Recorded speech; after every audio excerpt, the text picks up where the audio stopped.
एक हमारे पास फंक्शन है एफ आर से आर तक, डिफाइंड हमने क्या किया, F x is equal to X. एक फंक्शन है जी आर से आर, मतलब डोमेन भी आर कोडोमेन भी आर, डिफाइंड हमने क्या किया, G X is equal to mod X. तो एफ प्लस जी का डोमेन क्या होगा, दोनों के डोमेन का इंटरसेक्शन, आर इंटरसेक्शन आर से आर में होगा, such that F plus G x किसके इक्वल होगा, F X plus G x. ठीक है, तो एफ प्लस जी का डोमेन क्या होगा, आर, कोडोमेन क्या होगा R, F plus G X का वैल्यू क्या होगा, F X plus G X, जिसको हम कैसे लिखेंगे, एक्स प्लस मॉड एक्स लिखेंगे। अब यहाँ पे क्या बोला जा रहा है कि इसको थोड़ा फर्दर हमने सिंप्लीफाई कर दिया, इसको हमने क्या बोला, एक्स प्लस, इस मॉड को सीधे हटा दिया तो क्या हो गया, हमें एक्स प्लस एक्स हो गया। कब, जब एक्स को हमने क्या बोल दिया, greater than equals to zero. अब फिर यहाँ क्या, मॉड हटाया, एक माइनस लगा दिया, कब लगाएंगे, जब एक्स को लेस देन जीरो बोलेंगे। तो एफ प्लस जी, जो एफ प्लस जी फंक्शन वो कैसे डिफाइंड हो जाएगा, 2x if X is greater than equals to zero, 0 if X is less than equals to zero. ठीक है, अब हमने एक सेकेंड फंक्शन लिया, एक फंक्शन हमने लिया जिसका डोमेन क्या है, two to infinity, G function का डोमेन क्या लिया, माइनस टू टू इन्फिनिटी से आर में। Be two real functions defined as, देखो ये हमारा एफ एक्स फंक्शन है, इसका डोमेन क्या है, टू टू इन्फिनिटी, ये हमारा जी एक्स फंक्शन है, इसका डोमेन क्या, माइनस टू टू इन्फिनिटी। देख लो, एफ एक्स को डिफाइंड होने के लिए एक्स माइनस टू को greater than equals to zero होना होगा, तो एक्स क्या होगा, greater than equals to two, तो डोमेन क्या हो जाएगा, two to infinity. G X function को डिफाइंड होने के लिए एक्स प्लस टू को क्या होना होगा, greater than equals to zero, तो एक्स क्या होगा, greater than equals to minus two, तो डोमेन क्या हो जाएगा, माइनस टू टू इन्फिनिटी। ठीक है, तो ये तो फंक्शन एफ फंक्शन का डोमेन हो गया, जी फंक्शन का डोमेन हो गया। अब अगर मैं इन दोनों फंक्शंस को ऐड करना चाह रहा हूं तो हमें क्या करना होगा, दोनों फंक्शंस के डोमेन का इंटरसेक्शन लेना होगा, मींस d1 इंटरसेक्शन d2 करना होगा। तो टू टू इन्फिनिटी और माइनस टू टू इन्फिनिटी का इंटरसेक्शन लोगे तो हमें क्या मिलेगा, टू टू इन्फिनिटी। तो f प्लस जी फंक्शन का डोमेन क्या हो जाएगा, टू टू इन्फिनिटी से r, ऑल रियल नंबर। तो वही हो गया, f प्लस जी एक्स लिख दिया, पहले एफ एक्स फंक्शन लिख दिया x माइनस टू, और यहाँ पे क्या लिख दिया, root under x plus two, ऐसे लिख लिया, for all x belongs to two to infinity, ये जो फंक्शन का डोमेन है। अब मान लो कि अगर हमने ना x का वैल्यू जीरो उठा लिया, तो x का वैल्यू जो जीरो है वो d2 में तो लाई कर रहा है, देखो d2 में लाई कर रहा है, but x is equal to zero d1 में लाई नहीं कर रहा है।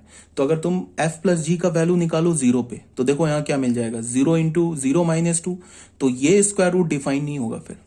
हाँ ये डिफाइंड हो जाएगा, रूट टू तो डिफाइंड नंबर है, बट क्या हो जाएगा, minus root two plus root two, तो माइनस रूट टू तो रियल में डिफाइंड नहीं होता है। तो ऑन द होल ये फंक्शन एफ प्लस जी जो है रियल नंबर के केस में डिफाइन नहीं होगा। ठीक है, इसीलिए हम लोग क्या करते हैं, दो फंक्शंस के को जब ऐड करते हैं तो दोनों फंक्शंस के डोमेन का इंटरसेक्शन ले लेते हैं। ठीक है, एग्जैक्टली सेम लॉजिक है डिफरेंस में, यहां भी वही काम करेंगे, दो फंक्शन को सब्ट्रैक्ट करेंगे तो दोनों के डोमेन का इंटरसेक्शन लेंगे, यहां पे प्लस था यहां पे माइनस हो जाएगा। एफ प्लस जी में क्या था हमारे पास, एफ प्लस जी में यहाँ पे हम प्लस करते थे, यहाँ पे बस एफ माइनस जी में माइनस हो जाएगा, और कुछ होगा नहीं। ठीक है, वही सेम एग्जैक्टली डेफिनेशन है, एफ एक्स ले लिया जी एक्स ले लिया, सेम फंक्शन है, तो एफ माइनस जी एक्स क्या होगा, एक्स माइनस मॉड एक्स होगा। ठीक है, इस फंक्शन का डोमेन क्या होगा, एफ प्लस जी का, एफ एक्स है जी एक्स है, तो एफ माइनस जी का डोमेन क्या होगा, एफ माइनस जी जो फंक्शन होगा इसका डोमेन क्या होगा, आर इंटरसेक्शन आर से आर होगा, आर का आर से इंटरसेक्शन लोगे तो क्या होगा आर, तो एफ माइनस जी का डोमेन क्या होगा, आर से आर। तो बस यहाँ पे हमने अब इसको थोड़ा फर्दर और सिंप्लीफाई कर दिया, इसमें हमने क्या बोला, x को greater than equals to zero बोला तो ये मॉड हट गया, x माइनस एक्स हो गया। यहाँ पे हमने x को लेस देन जीरो बोला तो ये मॉड हट के एक माइनस आ गया, तो हमें क्या मिल गया, x minus X zero when x is greater than equals to zero, x plus X two X when x is less than zero. ठीक है, प्रोडक्ट में भी एग्जैक्टली सेम कहानी है, एक हमारे पास f फंक्शन होगा, एक हमारे पास g फंक्शन होगा, f इंटू जी करना है, तो f इंटू जी का जो डोमेन होगा वो क्या होगा, f और g के डोमेन का इंटरसेक्शन से ऑल रियल नंबर, यही सेम कहानी है। सब्ट्रैक्शन में क्या था, दो फंक्शन सब्ट्रैक्ट हो रहा था, एडिशन में क्या था, दो सब फंक्शंस ऐड हो रहा था, और यहाँ मल्टीप्लीकेशन में क्या होगा, दो फंक्शंस मल्टीप्लाई होगा। तो यहाँ पे क्या हो गया, f इंटू जी क्या होगा, d1 इंटरसेक्शन d2 से r में होगा। ठीक है, हमने फिर वही एक एग्जांपल लिया, r से r लिया, एक फंक्शन f लिया r से r, क्या बोला, F x is equal to X, एक फंक्शन g लिया r से r, क्या बोला, G X is equal to mod X. तो f इंटू जी क्या होगा, d1 intersection d2, r intersection r से r में होगा। ठीक है, तो f इंटू जी क्या मिल गया, r इंटरसेक्शन r से r में मिल गया। मतलब डोमेन ऑल रियल नंबर हो गया, कोडोमेन ऑल रियल नंबर हो गया। एफ इंटू जी एक्स को कैसे डिफाइन करेंगे, एक्स इंटू मॉड एक्स। क्या करेंगे, एक्स इंटू मॉड एक्स लिया, अब फिर इसको हमने फर्दर सिंप्लीफाई कर लिया, मॉड एक्स हटा दिया तो एक्स इंटू एक्स हो गया, एक्स स्क्वायर हो गया। बट मॉड एक्स हटाने से पहले यहाँ पे हमने कंडीशन डाला, X is greater than equals to 0। Mod X हटाने के बाद हमने एक माइनस से मल्टीप्लाई कर दिया, तो क्या मिल गया हमें, माइनस ऑफ एक्स स्क्वायर। ये क्या हो गया, when x is less then 0। Further simplify कर दिया, कुछ नहीं है। अब जो हमारे पास है कोशिएंट फंक्शन, कोशिएंट फंक्शन का क्या मतलब हो गया कि दो फंक्शंस को डिवाइड करेंगे। तो इसमें थोड़ा सा एक नई बात है, तो इसको मैं समझा दे रहा हूं। पहले कोशिएंट फंक्शन को, यहां पे क्या है हमारे पास कि f एक फंक्शन है, हमारे पास एक f फंक्शन है। देखो ध्यान से, ये मान लो d1 से लेके r में है, और एक g फंक्शन है, ये हमारा d2 से लेके r में है। तो f बाई जी करेंगे तो इस फंक्शन का डोमेन क्या हो जाएगा, d1 इंटरसेक्शन d2, दोनों के डोमेन का इंटरसेक्शन। उसमें से भी उस x को हटाना है जिस x पर डिनोमिनेटर वाला फंक्शन 0 हो जाए, उसको भी हटाना है। ठीक है, यहां से आर होगा, ये पूरा जो हो गया ना, ये डोमेन ऑफ f अपॉन जी हो गया, ये f अपॉन जी का डोमेन हो गया। ठीक है, यार ये बात समझ में, f अपॉन जी एक्स कैसे डिफाइंड होगा, ये होगा F X upon G X for all x belongs to d1 intersection d2 minus the set of all x such that gx is equal to 0। ठीक है, तो ऐसे हम डिफाइन करेंगे। मतलब क्या है कि f अपॉन जी का जो डोमेन होगा ना, वो क्या होगा, f का डोमेन और g के डोमेन का इंटरसेक्शन में से उस x को हटाना है जिसपे डिनोमिनेटर वाला जो फंक्शन है वो 0 हो रहा है, से लेके, और कोडोमेन ऑल रियल नंबर होगा। ठीक है, ये बात आ गई समझ में। तो अब ऐसा क्यों होगा, यहाँ पे कोई बोलेगा क्यों हटाना है, बिकॉज अगर हम नहीं हटाएंगे ना तो ये डिनोमिनेटर गड़बड़ हो जाएगा ना। अगर मान लो किसी x के लिए, मान लो अब कोई बच्चा बोलेगा कि d1 इंटरसेक्शन d2 में से, तो वो तो x खुद ही हट जाएगा जिस पे डिनोमिनेटर वाला फंक्शन 0 हो रहा है। तो ऐसा थोड़े ना होता है। मान लो कि अगर हमारे पास एक फंक्शन ऐसे दे रखा है, मान लो सपोज दैट x प्लस 2 दे रखा है एक फंक्शन, तो इस फंक्शन का डोमेन क्या हो जाएगा, -2 टू इंफिनिटी। ठीक है, और एक जी एक्स फंक्शन दे रखा है, चलो वही ले लेते हैं, इस फंक्शन को ले लो तुम x प्लस 1। तो इस फंक्शन का डोमेन ऑफ g क्या हो जाएगा, -1 टू इंफिनिटी। अगर हम डोमेन और f और डोमेन और g का इंटरसेक्शन लेंगे तो हमें क्या मिलेगा, -1 टू इंफिनिटी। ठीक है, तो अगर हमने बोला कि f और f अपॉन g जो डिफाइंड हो गया वो हो गया -इन्फिनिटी, -1 टू इंफिनिटी से ऑल रियल नंबर, तो ये गड़बड़ हो गया ना। कैसे गड़बड़ हो गया वो देख लो। f अपॉन जी एक्स हमने किया तो ये क्या होगा, f के हमारे पास √x+2 upon √x minus x plus 1, ये है ना हमारे पास। यहाँ पे तो -1 से इंफिनिटी अगर हमने f अपॉन जी का डोमेन बोला है तो उसमें तो 0 भी आ रहा है ना इसमें 0, या फिर इसमें -1 भी आ रहा है, 0 की जगह बोलो -1 आ रहा है, तो इसमें -1 आ रहा है। तो अगर हमने f अपॉन जी एक्स की जगह -1 डाला तो फिर देखो क्या हो जाएगा, -1 प्लस 2, ये तो डिफाइंड है इंडिविजुअली, तो ये भी -1 पे डिफाइंड है, 0 है, बट ये अब डिनोमिनेटर में आ रहा है ना, तो ये क्या हो जाएगा, √1 1/0 नॉट डिफाइंड। देखो इंडिविजुअली जो ये फंक्शन है ये तो है -1 पे डिफाइंड है, बट जब हमने कोशिएंट ले लिया तो ये डिनोमिनेटर में आ गया, तो हमें उस x को हटाना होगा ना जिसपे √x+1 क्या हो रहा है, 0 हो रहा है। तो यहाँ पे गड़बड़ हो गया ना। अगर हमने सीधे इंटरसेक्शन लिया तो फिर गड़बड़ हो गया, तो हमें कुछ नहीं करना था, domain of f intersection domain of g में से उस x को हटा देना है जिस पर क्या हो रहा है, gx 0 हो रहा है। तो ये क्या होता, इसका इंटरसेक्शन हमें क्या मिला था, -1 टू इंफिनिटी, तो क्या हो जाएगा, -1 के इंफिनिटी से क्या हटा देना है, -1 हटा देना है, तो ये क्या हो जाएगा, ओपन -1 टू इंफिनिटी। इस फंक्शन का डोमेन हो गया, किसका डोमेन हो गया, f अपॉन जी का डोमेन हो गया। ठीक है, ये बात आ रही होगी समझ में। यही बात बोला जा रहा है कोशिएंट फंक्शन में।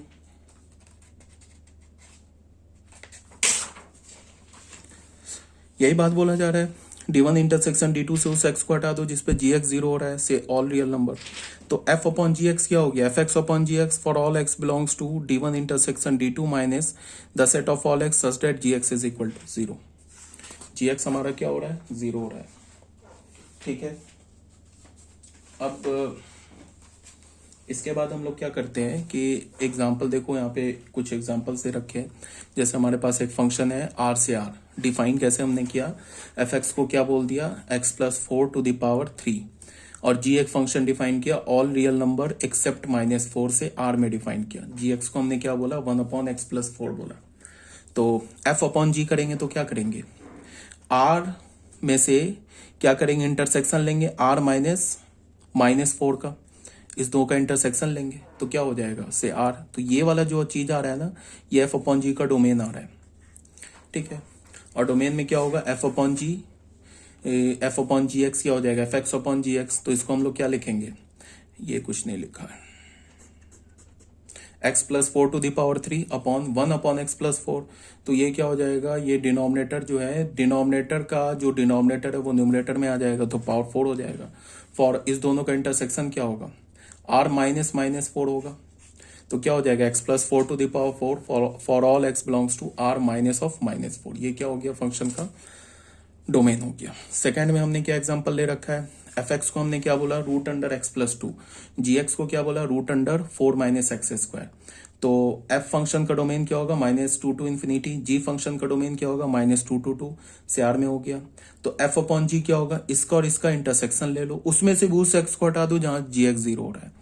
ठीक है, तो ये तो यहां से यहां तक तो f अपॉन जी का ये डोमेन हो गया, ये को डोमेन हो गया, से r में हो गया। तो gx कहाँ 0 हो रहा है, +-2 पे 0 हो रहा है। तो क्या करना हमें, इस दो का इंटरसेक्शन क्या होगा, -2 टू इन्फिनिटी, और -2 से 2 के बीच का इंटरसेक्शन क्या होगा, -2 टू 2। इसका और इसका इंटरसेक्शन क्या होगा, इसका दोनों का -2 टू 2 होगा इंटरसेक्शन। उसमें से हमें क्या हटा देना है, +2 भी हटाना है, -2 भी हटाना है। क्यों हटाना है, बिकॉज +2 पे भी ये gx फंक्शन 0 हो रहा है, -2 पे भी gx फंक्शन 0 हो रहा है। तो दो नंबर्स हमने हटा दिए -2 से 2 में, तो -2 और 2 हट गया तो यहाँ पे ओपन आ गया, से ऑल रियल नंबर। तो f अपॉन जी का डोमेन क्या हो गया, -2 टू 2 ओपन। और डिफाइन कैसे करेंगे, f अपॉन जी एक्स क्या होगा, fx upon G X. F X क्या हमारे पास, root under x plus 2 upon G X क्या, root under 4 minus x square for all x belongs to -2 to 2 open. ठीक है, तो यहाँ तक आ गई होगी बात समझ में। Multiplication of a function by a scalar, ये सब सिंपल सा बात है।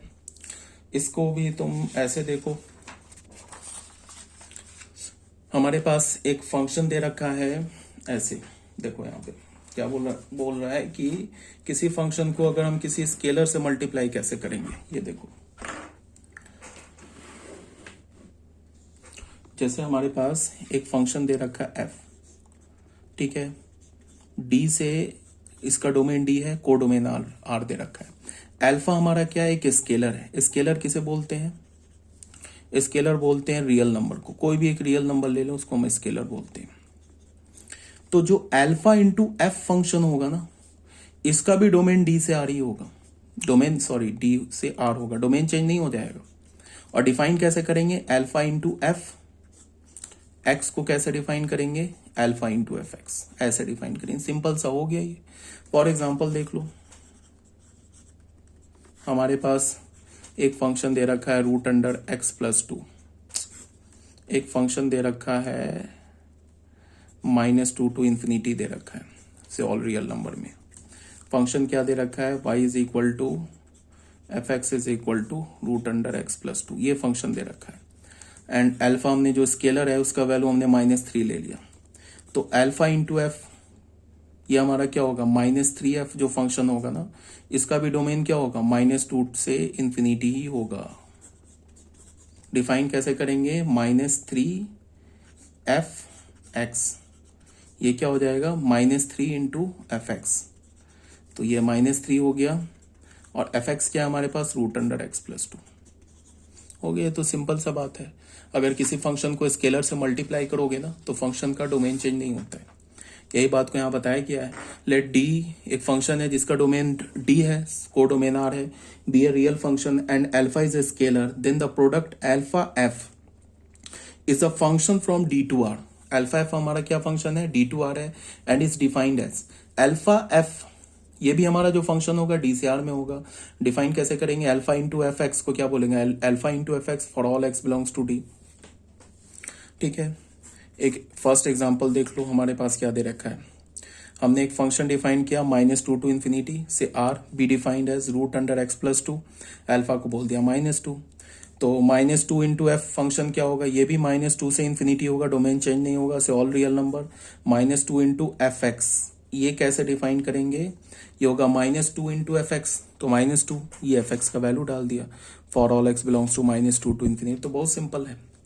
अब रेसिप्रोकल फंक्शन क्या होता है, ठीक है, अगर हमारे पास एक फंक्शन है डी से आर है, be R real function, then it's reciprocal function को हम कैसे डिफाइन करते हैं, 1/f बोलते हैं।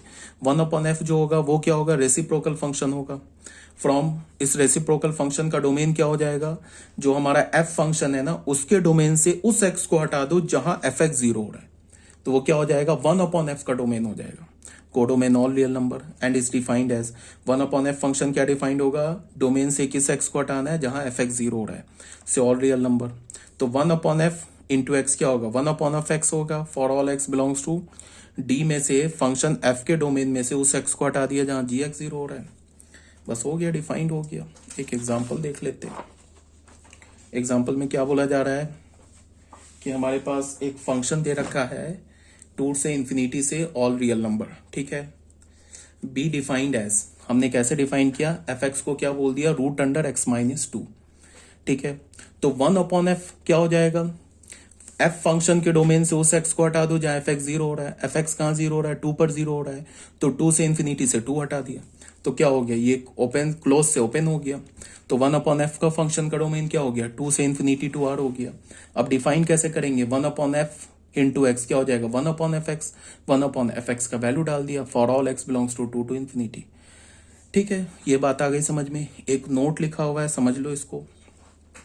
यहाँ पे क्या बोल रहा है, for any real function f D से लेके आर में है, हमारे पास कोई भी रियल फंक्शन f है, डी से लेके आर में है, and n belongs to natural number. n क्या हमारा नेचुरल नंबर। हम एक फंक्शन डिफाइन करेंगे f इंटू f को कितनी बार मल्टीप्लाई कर देंगे, n टाइम्स, ठीक है। जैसे हम f इंटू जी बोलते थे ना, तो f फंक्शन को g फंक्शन से मल्टीप्लाई करते थे, यहां f फंक्शन को f फंक्शन से मल्टीप्लाई कर रहे हैं, कितनी टाइम्स, n टाइम्स। तो ये फंक्शन का भी डोमेन क्या होगा, d से r होगा, और इसको डिफाइन कैसे करेंगे, f into f n times into x, ये क्या हो जाएगा, f x into f x n times, तो f x पे पावर n हो जाएगा, for all x belongs to d। ठीक है, ये तो सिंपल है, एक फंक्शन को n टाइम्स मल्टीप्लाई कर दिया, तो फंक्शन का जो f into f n times जो लिखेंगे ना, f to the power n जो फंक्शन होगा ना, उसका डोमेन वही होगा जो f फंक्शन का डोमेन है। डिफाइन कैसे करेंगे, ऐसे डिफाइन करेंगे, ये f फंक्शन का प्रोडक्ट लिया हमने n टाइम्स, वो किसके इक्वल हो जाएगा, f x into f x dot dot f x n times, तो क्या हो जाएगा, f x to the power n, for all x belongs to d। d क्या हमारा फंक्शन का डोमेन है, ठीक है, f फंक्शन का डोमेन है। तो 11th क्लास की जो थ्योरी है ना, वो कंप्लीट हो गई, ठीक है। तो अब हम लोग प्रॉब्लम्स कर लेंगे, प्रॉब्लम्स के बाद हमारा 11th का ये जो पीडीएफ में अभी मैंने बोला था ना, फंक्शन नंबर 4, तो फंक्शन नंबर 4 का जो पीडीएफ था वो 11th के लिए लास्ट था। अब इस पीडीएफ के बाद 11th का जो हमारा जो चैप्टर है रिलेशंस एंड फंक्शंस, वो भी हमारा कंप्लीट हो गया। अब देख लो problems for board level. Board level का प्रॉब्लम कराया जा रहा है, क्योंकि जेई मेंस एडवांस का प्रॉब्लम तुम्हें अभी नहीं कराया जा सकता है फंक्शन चैप्टर का, किसमें, 11th के लेवल में। हाँ, कुछ क्वेश्चंस हो सकते हैं 11th के बेसिस पे जेई मेंस के क्वेश्चन आते हैं, वो हो सकते हैं सॉल्व, बट फंक्शन हमारा कंप्लीट होता है जाके 12th में। तो अभी बोर्ड लेवल के कुछ क्वेश्चन है, उसको सॉल्व कर लेते हैं।